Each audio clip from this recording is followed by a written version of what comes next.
बिस्मिल्लाहिर्रहमानिर्रहीम। अस्सलामुअलैकुम। आज हम एक नई रेसिपी के साथ हाजिर हुए हैं। आज हमने बनाई है मटन सिंधी बिरयानी। ये बड़ी मज़े की बनती है और इसको बनाना भी बड़ा आसान है। तो आइए देखते हैं ये कैसे बनाई जाती है। बिस्मिल्लाहिर्रहमानिर्रहीम। 1 चम्मच हम शामिल करेंगे सूखा धनिया,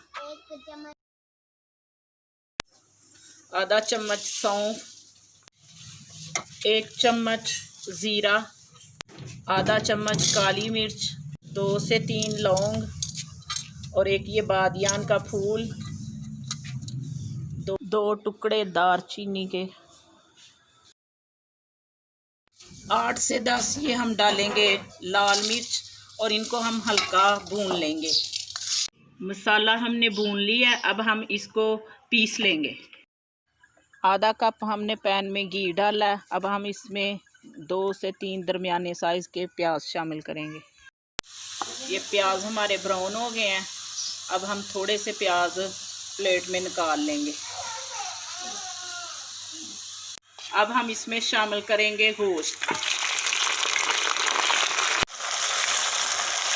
ये ½ kg हमने दुम्बे का गोश्त लिया है। अब हम इसमें शामिल करेंगे 1 चम्मच अदरक का पेस्ट, 1 चम्मच लहसुन का पेस्ट। अब हम शामिल करेंगे आधा चम्मच नमक और 1 चाय वाला चम्मच हल्दी। अब हम इसमें शामिल करेंगे 1 लीटर पानी और 40 से 50 मिनट दरमियानी आंच पर पकने के लिए छोड़ देंगे।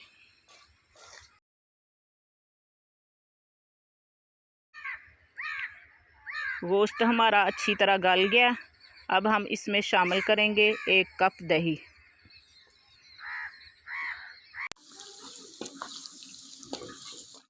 एक चम्मच शामिल करेंगे लाल मिर्च। अब शामिल करेंगे जो मसाला हमने पीस के रखा था वो वाला।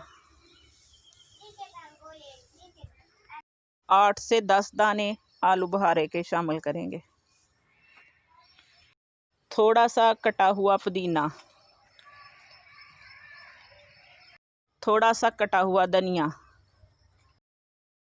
में शामिल करेंगे 250 ग्राम आलू और इनको 5 से 6 मिनट तक पकाएंगे। ये 4 से 5 मिनट हो गए हैं। इसको हमने अच्छी तरह भून लिया। मसाला हमारा तैयार हो गया। अब हम इसको उतार लेंगे। 1 kg हमने चावल लिए थे, उनको अच्छी तरह धो के हमने उबाल लिया। अब हम उनकी तह लगाएंगे।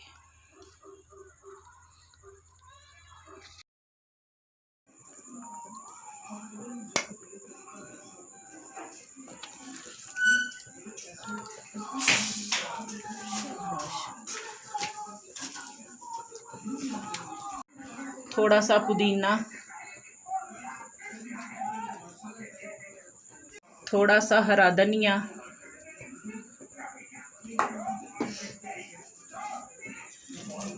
और जो हमने प्याज फ्राई करते हुए थोड़ी सी निकाली थी, थोड़ी सी वो ऊपर डालेंगे।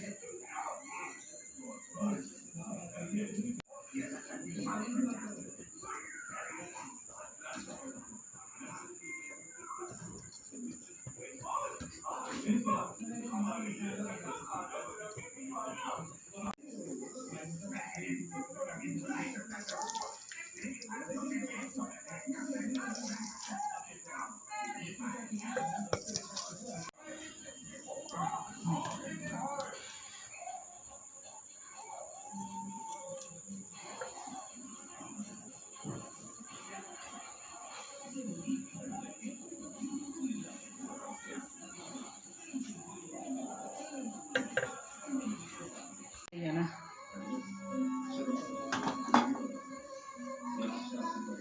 ये हरा धनिया थोड़ा सा और डालेंगे।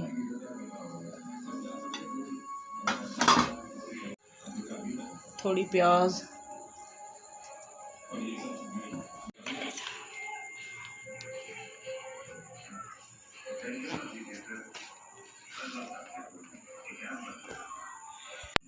अब हम ये थोड़ा सा नींबू का रस शामिल करेंगे।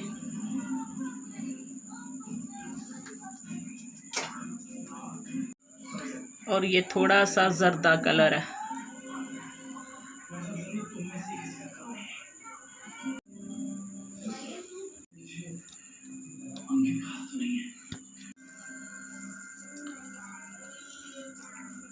अब हम इनको 8 से 10 मिनट दम लगाएंगे। ये हमारी ज़बरदस्त सी मटन सिंधी बिरयानी तैयार हो गई है। अब हम इसको डिश आउट करेंगे।